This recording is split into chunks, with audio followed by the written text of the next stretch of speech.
With our financial expert, Rob Black. Hi, Rob. Rob, wait, say hello.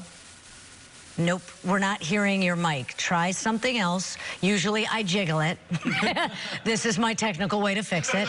Now give me a hello. I'm still doing the same thing I was. See, it works every time. Okay, what's happening with the markets is what you said. You know, they went down yesterday. I'm supposed to remain calm, but yet other people are buying utilities, which, should I do that too? Yeah, people are hiding in safe things like consumer staples, food, things we have to have, utilities, electricity and gas, things we have to keep our homes warm. So there's heavy selling and people are hiding. They're running away from Bitcoin. They're running away from growth stocks. They're running away from any company that's losing money. More on that in a minute. But gasoline is still inflationary, hitting $4.37 nationwide. Believe it or not, that's a record high. California's at $5.84. Many counties in California are over $6. So those are some of the stories, but some of the stories aren't even getting better. Like Tesla sees Shanghai shutting down, and it's going to affect their production this year. That's new news. NASDAQ's still up 28% from 2 years ago. So the market's a huge winner still in a 2-year basis. But in the first 4 months this year, I'd give it a fairly flat, rotten grade of like a D. It's just struggling to find the next big thing. But I listen to you and I don't touch my stuff. Am I supposed to do that? Like, I just watch it go down, but I'm not changing into utility. Like, I'm still aggressive because I'm so young. Yeah. Right. There's names that I talk about all the time on this show. Names like Nike, Apple, Microsoft. I own all of them. I feel very comfortable with Visa. These are companies that not all of them were around when I was a little kid, but they're still pretty solid companies. The market's gone from a PE of about 18 to 20 times at the start of the year down to a PE of 15. All you need to know is that's more about right. It's more of an 8-minute mile pace versus a 6-minute mile pace. We were too far, running too fast for too long. So we're good. It's just, it's stressful, and I understand that. What we need now is what I refer to as a blood sacrifice. Okay. I guess I'm bleeding for a while is the idea. Okay, Peloton, I guess this is what you're alluding to, where, you know, some things have just gone down, and they're not going to go back up. At least they don't look it. Yeah, and this is our blood sacrifice. There's 2 or 3 of them happening today. Robinhood's at an all-time low. They brought retail investors in the stock market. Retail investors have lost all the money they made during the pandemic. Peloton has lost over 80%. It's got $750 million in financing now. They're struggling to pay their bills. They've got 2.9 million subscribers. It was the end thing during the pandemic when gyms shut down in 2020.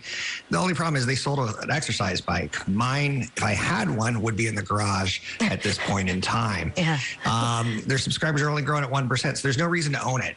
It's internet superhighway roadkill. It is part of our blood sacrifice theme of the day, if you will. And I'm stealing that from Succession, season 2, episode 9, where he throws one of his kids under the bus.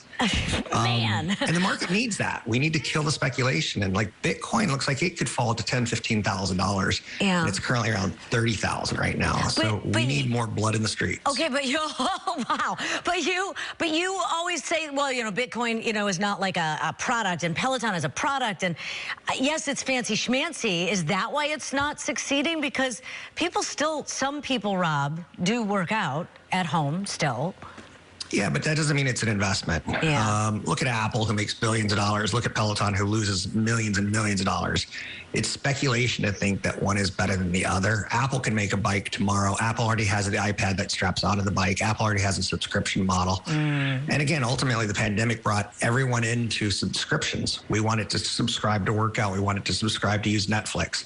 And we're starting to see now, as the pandemic opens us back up, we're spending more money on vacations and travel and getting outside in real person versus on a bike at home. All right, and somebody just dropped a whole bunch of money on that Marilyn Monroe by Andy Warhol, and that kind of makes me sick as I'm, you know, thinking about how to afford Netflix. That's crazy.